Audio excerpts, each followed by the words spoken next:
اور یہاں پر آپ کو خبر دیں گے، پاکستان کی فضائی حدود ہر قسم کی پروازوں کے لیے مکمل طور پر بحال کر دی گئی ہے۔ خبر آپ کو دے رہے ہیں، پاکستان کی فضائی حدود ہر قسم کی پروازوں کے لیے مکمل طور پر بحال کر دی گئی ہے۔ اب سے کچھ دیر قبل خبر آئی تھی کہ پاک بھارت دونوں ہی سیز فائر کے لیے تیار ہو گئے ہیں، اور اب تازہ ترین خبر یہ ہے کہ فضائی آپریشن معطل کیا ہوا تھا، لیکن اب تازہ ترین خبر یہ ہے کہ پاکستان کی فضائی حدود ہر قسم کی پروازوں کے لیے مکمل طور پر بحال کر دی گئی ہے۔ ملک کے تمام ہوائی اڈے فلائٹ آپریشن کے لیے دستیاب۔ مسافر پروازوں کے تازہ ترین شیڈول کے لیے ایئر لائنز سے رابطہ کریں۔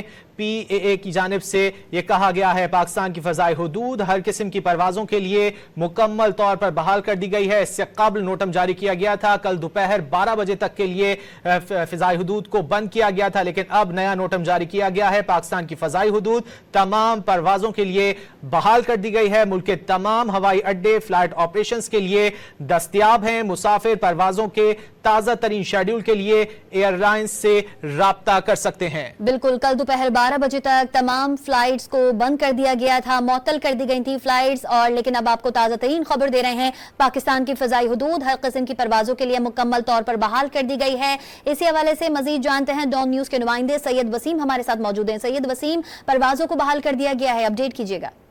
جی بالکل، headquarter Pakistan airport authority کی جانب سے تازہ ترین جو خبر موصول ہوئی ہے وہ یہ کہ پاکستان کی فضائی حدود ہر قسم کی پروازوں کے لیے مکمل طور پر بحال کر دی گئی ہے۔